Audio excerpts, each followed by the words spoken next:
पानी पानी पानी।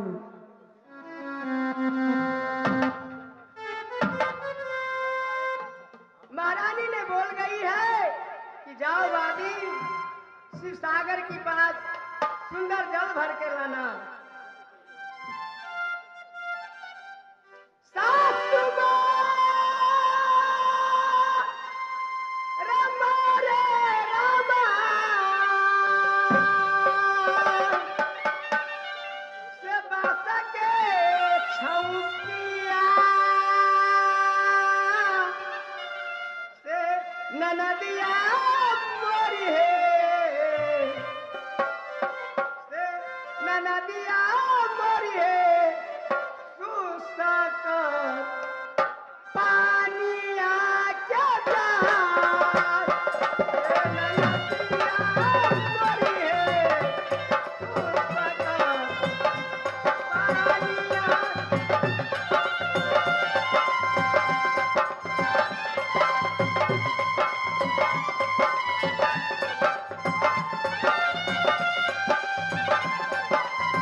घर जाना है। पानी पानी पानी पानी हो पानी कोई पिला दो भैया ये बाहर गज पर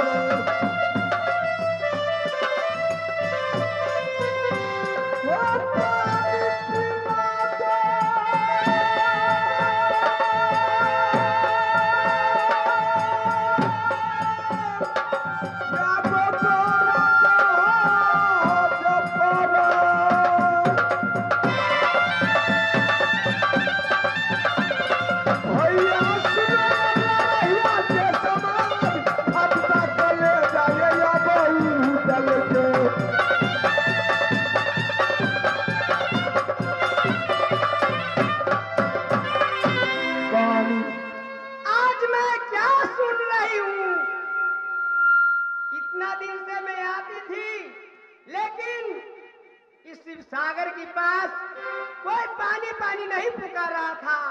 आज कारण क्या है? मैं जाकर देखती हूँ कौन पानी पानी पुकार रहा है। पानी पानी पानी पानी पानी पानी। अरे बाप रे बाप, अन्याय हो गई है, जुल्म बीत गया है। मैं इस समय क्या करूं? कौन ऐसा पापी मेरे उदल महाराज को उल्टे बरगद में झुलाया है? मैं क्या करूं? हे पानी ना भरूंगी सिर गंगा है पीर के धार। पानी ना भरूंगी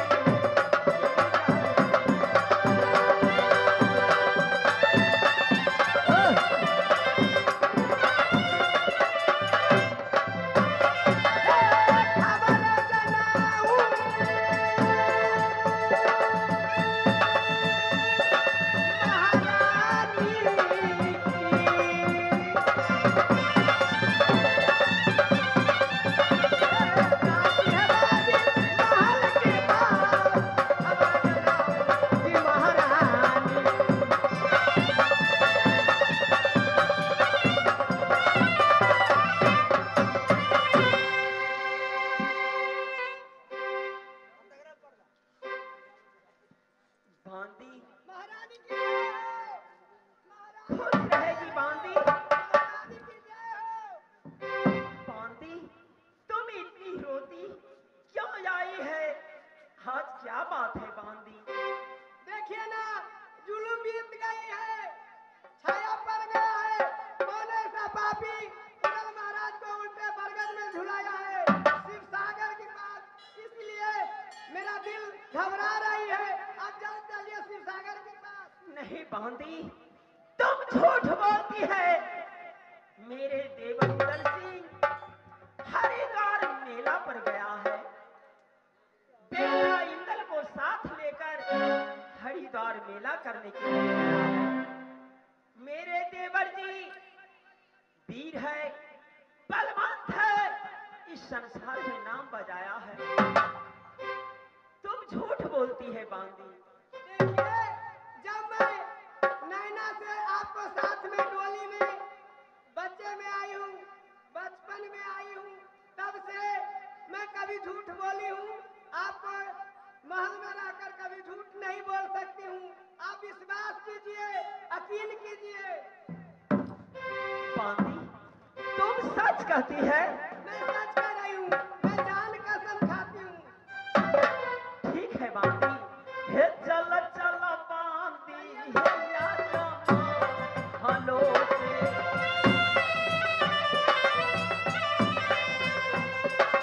चल चल बांदी शिव सागर हरपा।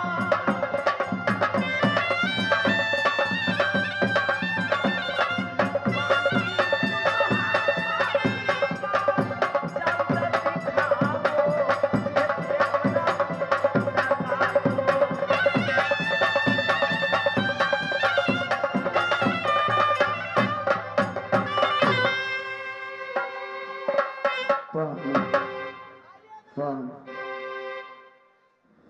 जल्दी आइए ना। आइए। क्या हालत महाराज को किया है?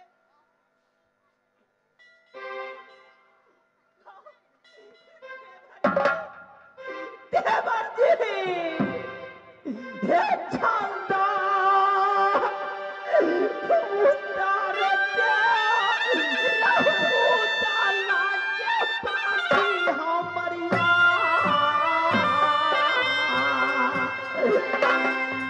ही चल हे उतारो हे पानी या बदे ओरा को।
देवर जी देवर जी बोलिए ना महाराज, बोलिए ना।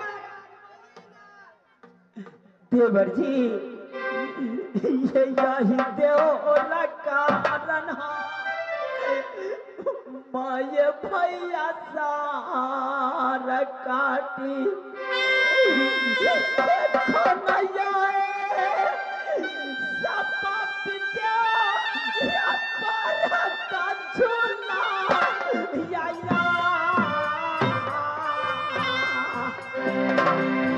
ये कन्हैया सपा पिए पर का झूला।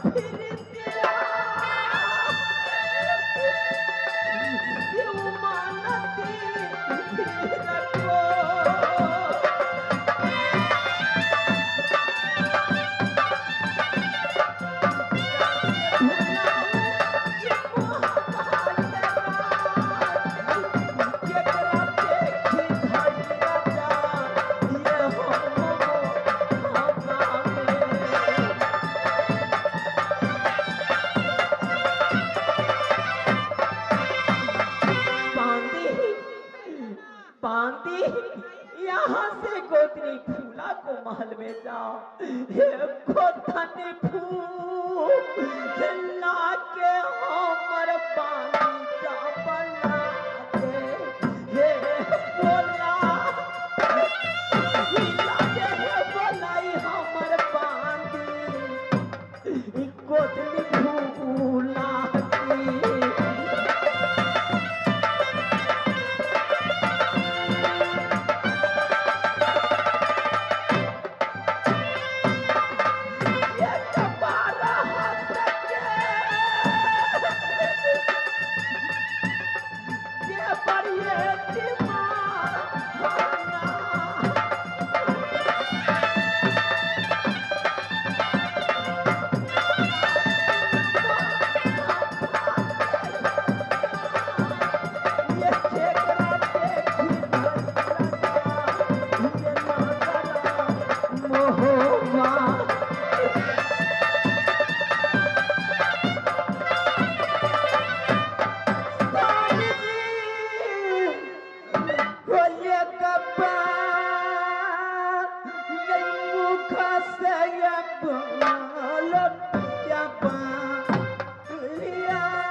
स्वामी जी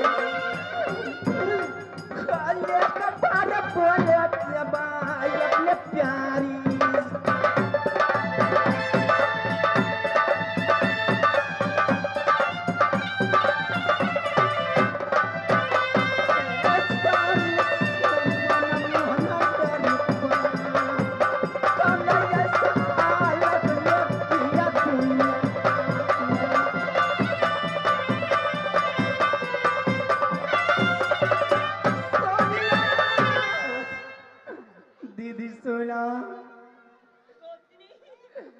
मैं कैसे रहूंगी राजमोबा में। मेरे प्राणनाथ मेरे स्वामीनाथ को इस दुनिया में कौन ऐसे हालत किया जो क्या करा कमैया दीदी बन के मोहब्बत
देखो गोतनी रो नहीं गोतनी फूला जब तक ए सोना नागर भोपा में जिंदा रहेगी तब तक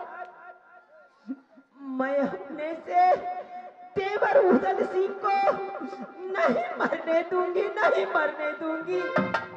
रोने धोने से काम नहीं चलेगी गोतनी। तब तक देवर को बदन पर एक मक्खी नहीं बैठना चाहिए। मैं यहाँ से इंद्रपुर जाती हूँ, इंद्र बाबा से मलहम लाऊंगी, ये महिमा डोलेगा, ये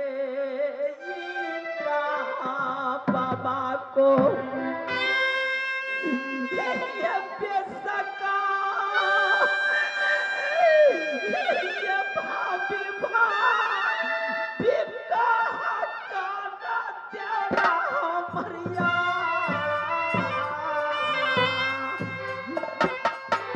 ये भाभी कहाँ कर देवरा ये बोले।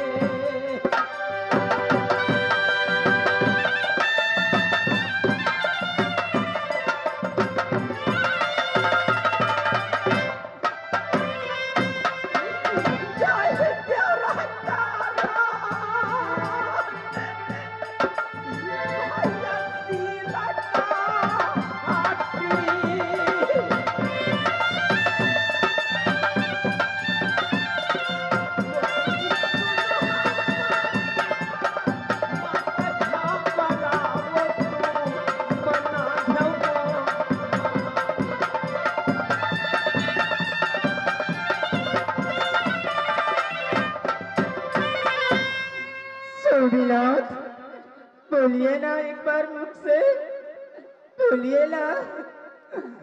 कहिया के मुतैया के बाप हो गया बहनिया। कहिया के मुतैया के बाप हो गया।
दादी सेवा बजाओ।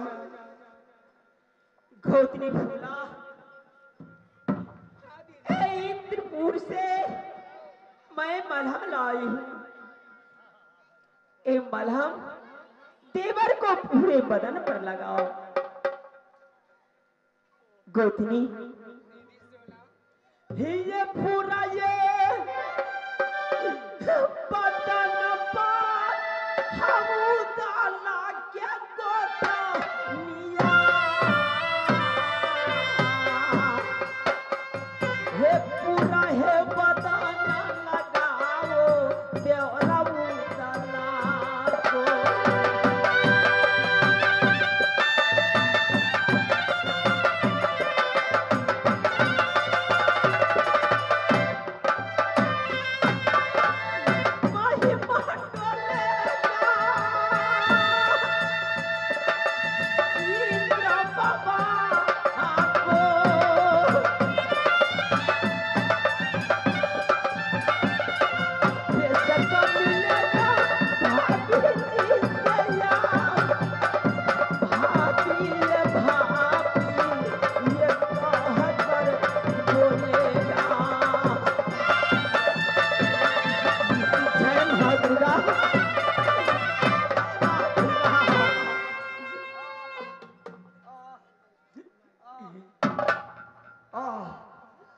ये कहिया के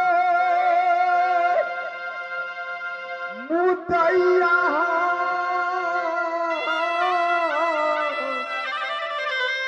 मरहली है दुर्गा माई।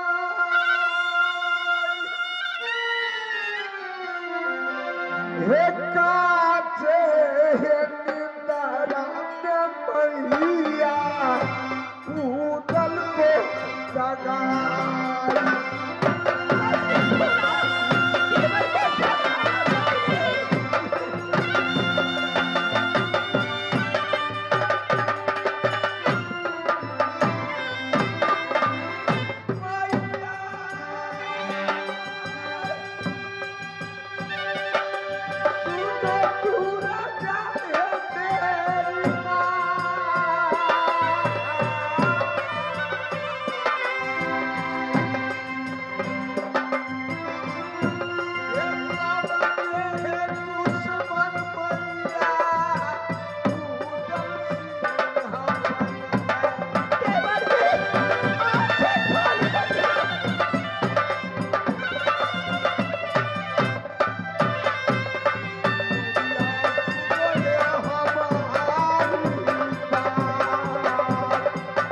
हे काचे हिंदुआ देऊ दल को जगाई।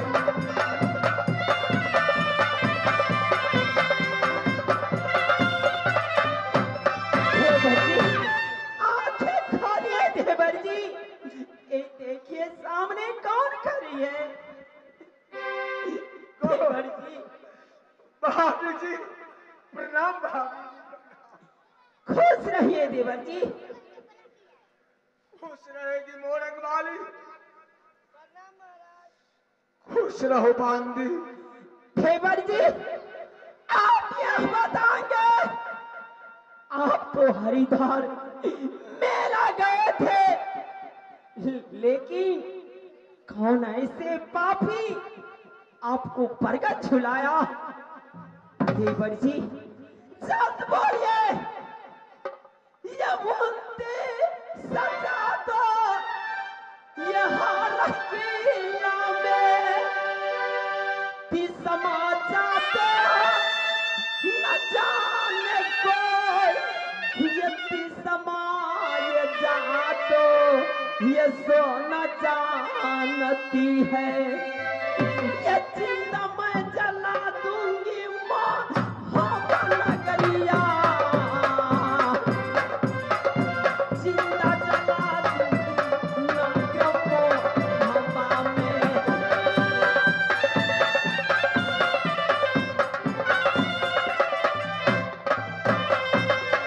कहाँ कर सुना अपने भाभी जी से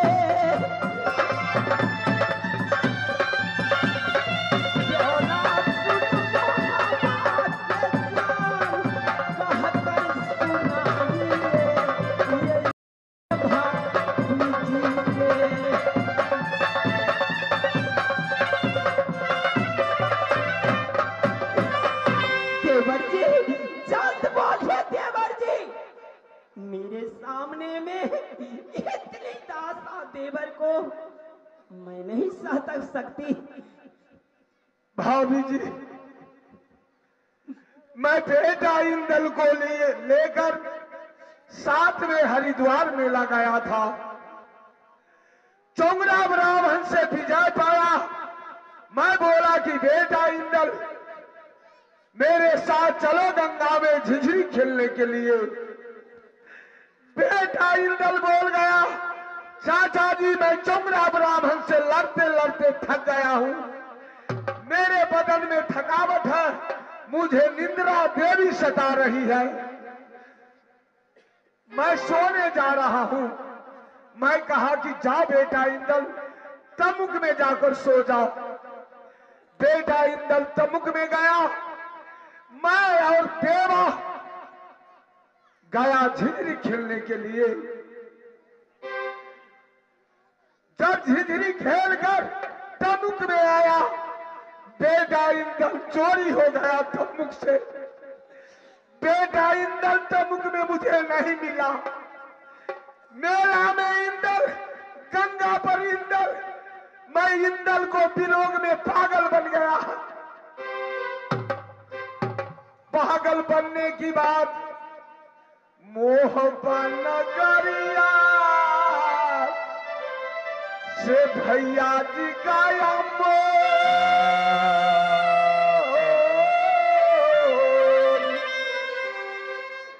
ये पान कर लाया भई या नगर मोहब्बत। उल्टा बाण बांधकर हाथी पर लाद कर मोहब्बा ले आए। 60 कोठी मुठ बासी है, बदन पर तोरा मोरा।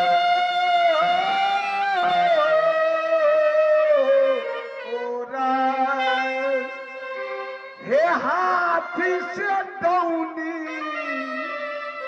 हे भैया जी कराए। 7 कोठी मुठमासी मेरे पीठ पर तोड़ दिया, तो पर भी सब भागा गोतन से, प्राण नहीं छोड़ा। भैया हाथी से खिंचवाया, तो पर भी नहीं प्राण मुझे छोड़ा। हे जानती मैं टांगा भई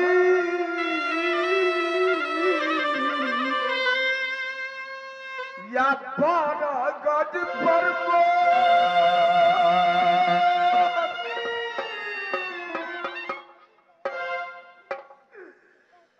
हे अपन बेटा रहता कोई बरगद न झुलाता।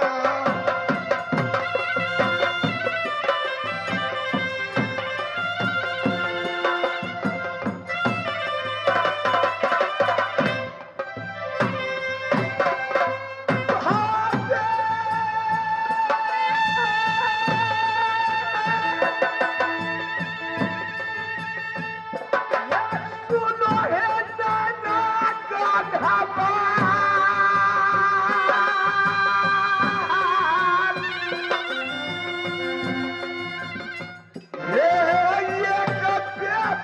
कारण मेरे नाम है निपुतरा।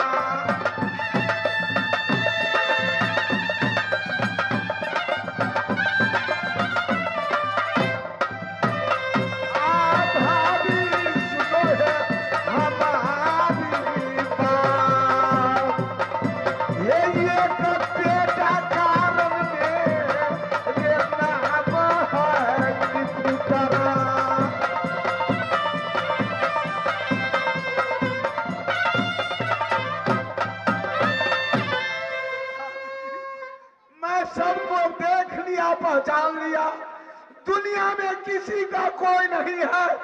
आज मेरा अपना बेटा रहता तो कोई नहीं बरगद झुलाता भाई। नहीं देवर जी, नहीं। एक बेटा को कारण आपको बड़े भाई आपको बरगद झुलाया, आपको बड़े भैया को गलती नहीं, ए भाभी सोना से गलती हुई। देवर जी, आज दिन से आप मोहब्बा छोड़कर कहीं नहीं जाएंगे। बेटा मर गया तो मरने दीजिए, लेकिन आप मोहब्बा छोड़कर कहीं नहीं जाइए देवर जी। क्या कही? बेटा मर गया तो मरने दीजिए देवर जी, मोहब्बा छोड़कर कहीं नहीं जाइए। जी नहीं, मैं तुम्हारी सामने कसम खाता हूँ। नहीं स्वामी जी, अन्न खाऊंगा, गौ के मांस खाऊंगा, पानी पीऊंगा, मद पीऊंगा, रात्रि में सोऊंगा, अपने माँ देवला के सेठ पर सोऊंगा। जब तक बेटा इंदल इस दुनिया में नहीं मिलेगा, अपना मुख दिखाने लौटकर मोहब्बा नहीं आऊंगा, नहीं आऊंगा। बाबुआ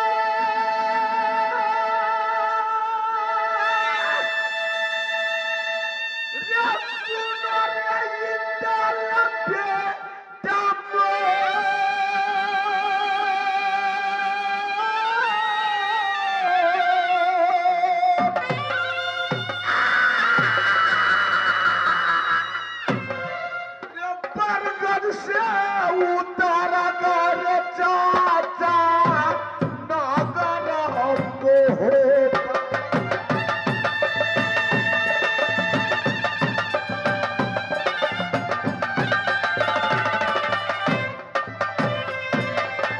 पूछो